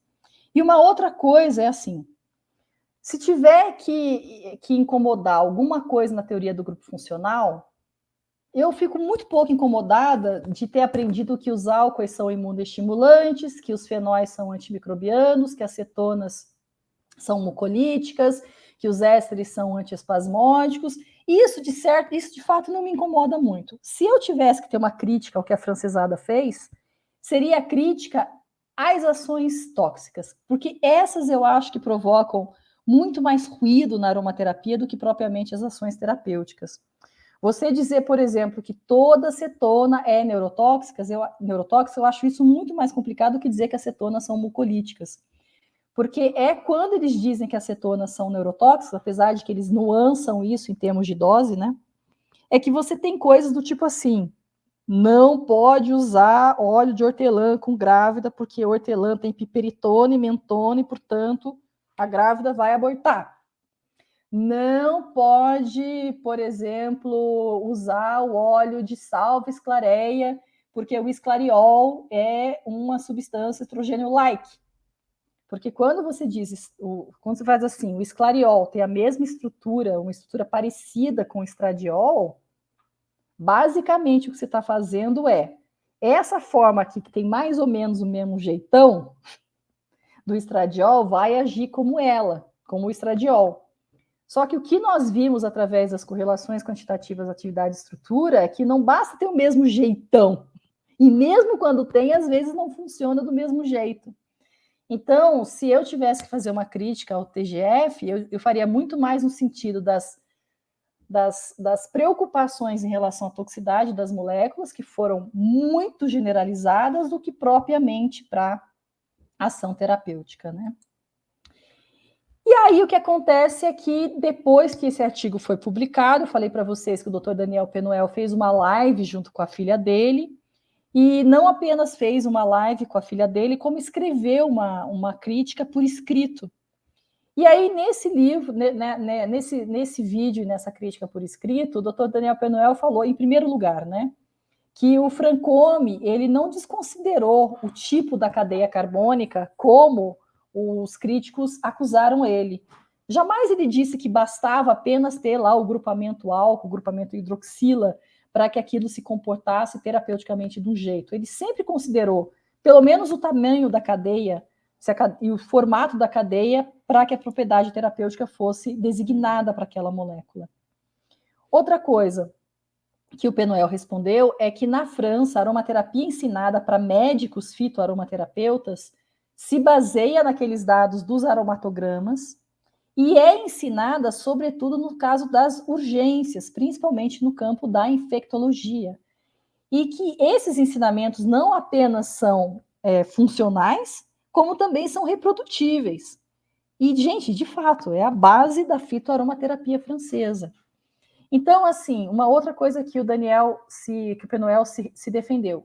Enquanto boa parte do livro focou nas propriedades antissépticas dos álcoois, e se você pega o livro, de fato, é só o que eles ficam falando da propriedade antisséptica do álcool, o artigo cismou com a coisa de que os álcoois são estimulantes do sistema nervoso central. Enquanto o livro ficou falando de uma coisa que é comportamental, né, dependente do sistema nervoso, o Penuel e o Francome não estavam preocupados com isso, eles estavam preocupados com as urgências médicas. E aí, quando você vai para uma urgência médica, você quer aquele princípio ativo na maior quantidade que puder aparecer dentro de um óleo essencial, porque você está querendo lá resolver o problema de uma bactéria, de um vírus, de um fungo que está lá pegando o corpo da pessoa. Então, ele falou uma coisa até que eu achei bastante interessante, porque eu não tinha essa percepção. Quando os médicos lá na França vão fazer aromaterapia, eles olham para a molécula e falam assim, eu preciso desta molécula exata para esse problema. E lasca o pau naquela molécula numa dosagem grande. Quando eu vou trabalhar com prevenção, um tratamento de base, que eles chamam que é o tratamento do terreno, aí sim eu vou olhar para a molécula toda e vou fazer essas outras formas de aromaterapia, como, por exemplo, a olfatoterapia. Só que o livro não foi sobre isso. Isso falando Daniel rebatendo a crítica do grupo do Tisserand. O livro não foi sobre isso. O livro foi sobre urgências médicas. E depois ele estava dizendo que o livro fala não apenas de quimiotipo, né? Como fala também da dosagem de ativos necessária para a expressão do efeito terapêutico. E que, obviamente, isso foi ignorado nessa crítica que o grupo do Tisserand fez ao livro. Mais ainda, continuando a resposta, né, a tréplica do Penuel ao artigo do Tisserand.